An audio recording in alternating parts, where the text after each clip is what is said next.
I'm Kathryn, I'm Theresa. and we are the co-authors of the book Pass the Baton, Empowering All Music Students.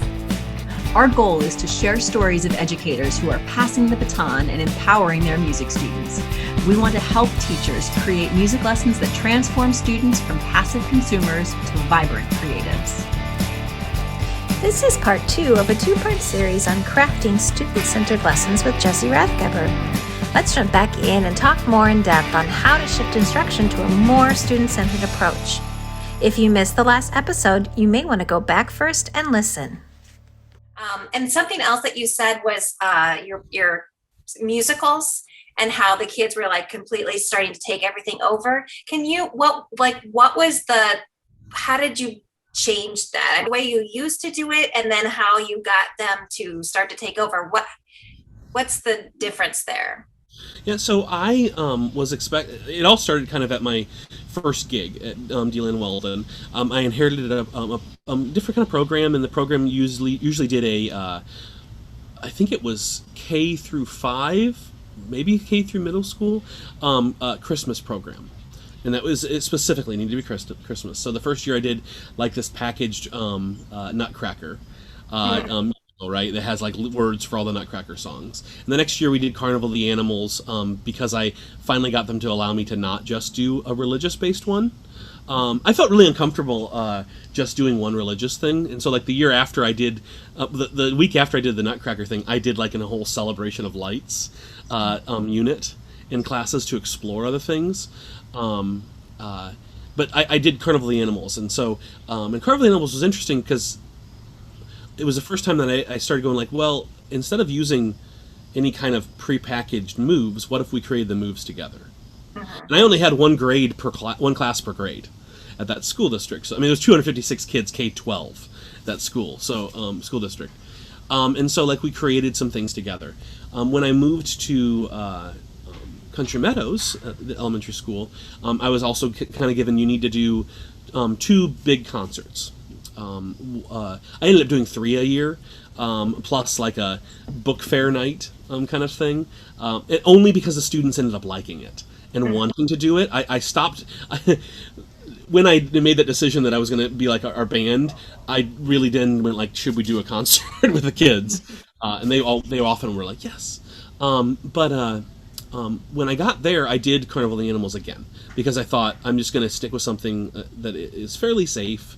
I don't know this place yet. I don't know how much I can push. And again, I hadn't made a big transformation yet. It really was after my first summer at Northwestern that I really felt like me in the classroom. And so when I came back, I realized that I just didn't want to do packaged musicals anymore. And I also got, I hope this is not too divisive, I got a little sick of only hearing responses from parents of, that was so cute. And I realized like, well, that's not their fault, right? Like, it is cute, it's adorable, but they would have been adorable standing up there, let's be completely honest. I'd like to do something that the parents would comment on the music. And so the next year we did a jazz thing, and we combined a bunch of stuff, and we did more acting out. We didn't do anything we didn't do any of the like play bits in person. We recorded them all because I wanted to make sure that everyone could be in it. And there were kids who couldn't come back for the rehearsal, an evening concert, and so doing a video would work. Well, in doing the video, I realized that students could actually edit these videos, and so they started editing the videos. So the next year, when the Beatles came up, I realized that I didn't like any of the set Beatles things because they're all medleys, and I didn't want to do a medley, right? And so we started hunting as a class for Beatles songs that they really wanted to do. And that was a lot of looking back at copyright laws and what I could mess with, and cobbling something together. And I wrote-ish some of the speaking parts. Really what I did was I created where the Beatles needed to be in each thing, and I made it some outfits. And there were different kids as the different Beatles in each shot, which was really funny. You could only tell them by their thing. But the classroom teacher started writing some more of the speaking parts with the kids. And so I realized, this actually works like pretty well. So the next year, the students in fourth and fifth grade, well, the fifth graders got to pick because this was the last year. The fourth graders got to pick like the order of the concert. That's how we kind of led this. They decided they wanted to do musicals, and so we did a musical review, that was relatively easy finding for young voices. And the kids said, "Well, what if we did like a summary version of the musicals as the speaking parts?" Okay, and I talked to classroom teachers like, well, could we do this as a writing pullout? So this will be with some of the students who have who needs more work on writing. So we actually use this as kind of an intervention. It's like, sure, I don't care. Like, that's awesome. And I always got to take a look at it and kind of polish some things. In that same year, we had a brand new tech person, and the brand new tech person was also really interested in getting the students doing stuff. So we did everything on green screen, and he helped the students replace all the backgrounds. That was also the year that students started deciding on the moves, like movements and stuff like that, and choreographing things. The next year was the 80s musical, and it was literally, I came in and said, I don't know what you want to do this year. And we listened to some of the music. Lady Gaga was like still kind of up and coming in that point in time, and so they loved Lady Gaga. I said, it's gonna be hard to find some Lady Gaga stuff right now to perform, because there wasn't a lot of stuff out there. So they explored, and eventually someone was like, well, she does a lot of 80s kind of stuff. It's like, yeah, you're right. So especially back then, it sounded a lot like 80s Madonna, right? Before she even made her like more of her own thing. And so in that moment, it was this chance of like, okay, let's try this. Let's just try completely new. And I had an inkling that I was going to be leaving anyway. This was going to be my last year. Not that I was like, burn the fields, let's do this. But like, I had gotten tenure. I knew that the teachers in the school trusted me. I knew that the families trusted me. I knew that kids trusted me. And so it was the perfect year to just like try something. Had I been there one more year, it would have been completely student like written songs. But I ended up like to take down the load, because what happened was each class would pick a song to do, and they would learn the entire song. Everyone else learned the hooks of every song, so that decreased the volume of like stuff we had to learn in the class. And that class got to do the choreography, got to decide the instrumentation, got to learn instrumentation if they want to play. If they wanted a solo, anyone who wanted a solo could have a solo. We split up the solos in any way that made them comfortable. And so really, like, the only thing I was doing at that point was walking around making sure things weren't blowing up. Like, I was doing far more of like de-escalating arguments, and like, oh, hold on, I think we're missing this section of this piece. Than I was doing what I thought was teaching, standing up in the front, and that had a huge charge throughout all of my teaching. Because that was actually also when I got really a lot more on board about doing centers, where I knew that I could, it's the issue of trust, like, right? Like I opened myself up to trust the students, and my expectations of their behavior really kind of weren't an issue anymore, because they were so engaged that like there wasn't a lot of problems. But to me, that was one of those gateway things that kept forcing me to open things up. And it was just me each year going, okay, so what can we open up now? Right? And literally, like I said, my sixth year at that school would have been, we're going to write songs. And we wrote songs anyway. We published our own albums every year and stuff like that in fourth and fifth grade. But that was kind of the long game of it, right? Like when I came back from Northwestern, I realized I didn't want to do the packaged things. I thought through what are the incremental changes, and it went way faster than I thought, to be completely honest. And I just followed it, and I followed the students' interests. I asked myself a lot of hard questions about what my role in this space was, and had a lot of uncomfortable feelings, which I've now just learned, like, if I'm slightly uncomfortable or more than slightly uncomfortable, I'm probably in the right space. If I tell the students here often, like, if you ever are 100% comfortable and feel like you know everything, you need to either change your jobs or leave this profession. So that's a long answer about how to get to that space, but it did have a whiplash effect, because it just, like, there was a lot more trust in students, or a lot more, let's just air the big thing. I learned how to get out of my own way. And so much of it is learning how to get out of our own way. It was funny when I went and did more research and looked into Lucy Green's work in informal learning. So much of what she's saying is, teacher, get out of their way. Mhm. Right? Like, be there with them, beside them, but not in front of them, yelling at them and being a roadblock to their experiences. And I think that process of editing the concerts was one of those ways that I learned that, and I could kind of structure my own growth, but also be responsive to the students' needs. And I think that's something that, you know, once we do a project like that, like we focus on a musical, or we focus on improvising and warm-ups, or whatever it is that you find is like, I'm going to try this, I'm going to try this project, I'm going to try something new.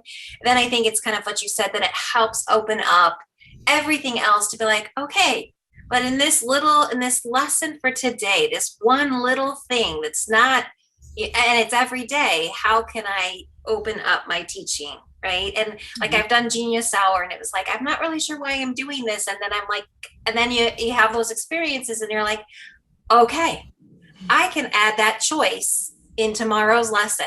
It's just a little choice, but it's something, right? And so those projects or those things really do help you kind of see how it can seep into everything you do. And so that's really powerful. And I think it's useful to kind of note that these changes necessitate small and large systemic changes. Like, and how you attack that or how you go about that really is less important than that you do. Right? Like, there are people who may feel way more comfortable taking really, really small incremental changes. I would rather them take really, really small incremental changes, because for the better of the students around them and themselves, they're going to grow. It's better than not changing or not trying anything different. I'm way more of a, let's just kind of dismantle this thing and see what's going on now, right? But that works for me, and like, I would never judge, specifically for this kind of thing, I would never judge another teacher who's taking a different path to changing along the same lines. And we're both collaborators in this, right? Like, we're both in this together, but the worst thing we can do is to then just start going, look, well, I'm farther along than you are. Like, whatever, man. Like, that's your ego again, right? Like, get out of your way. Yeah. We often get in our own ways as well as getting into students' ways. So you've kind of alluded to this throughout, but what advice would you give a teacher who's ready to take some of those steps, whether it happens to be a small step or a dismantling one? I find a key in that you think would work well with the students with whom you work, right? And that gels enough that you can try it out and you can see yourself doing it, right? Like, if this is a radical change and you will not actually follow any of these changes, that's not going to work. You're not going to adopt it, right? So you have to take something that's scaled for you and works, and not only scaled for you, but also functions for the students, right? Again, they are the keystone here. Right? They're the spotlight. They're the center. So that conversation should be first. What will work with the students? Because I'll tell you that, like, I found times, especially as a college teacher, when I went way too far and students were not ready for it. And so it actually been in an experience that was meant to be quote unquote empowering, it ended up being super oppressive because they weren't ready for that and they didn't want that, right? And so finding ways that worked in this negotiated thing.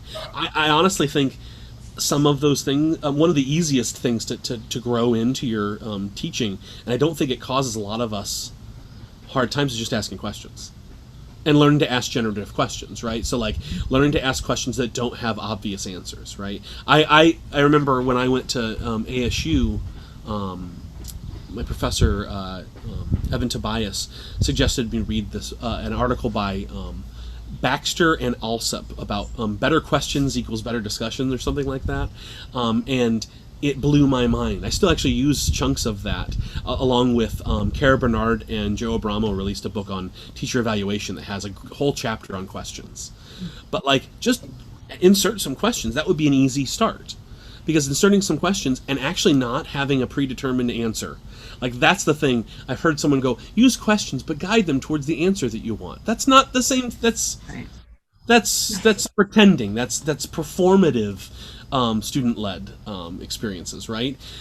Those are some of the really easy ways. I think another easy way is get to know students informally, because that has has an impact on who you are. So like during breakfast hour, like my classroom was like right around the corner from where the first, second, and fifth grade, I think, classrooms were, and so they all ran by my classroom. And so either I was out in the cafeteria playing guitar and talking to them, or my last 2 years I just opened up my classroom for the 15 minutes before school started, and they could play anything as long as they put it away.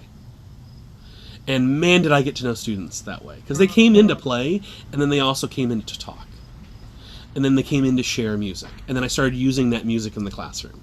Like it's you can't not do that when you see these kids as fully human, and again, like many people might be watching this and go, why do? I don't know if I completely do still. Like I'm still fighting that. I'm still fighting the baked in bias and assumptions that our society teaches us about kids versus teachers and students and these power structures. So like always be on the edge about like, do I fully see them, right?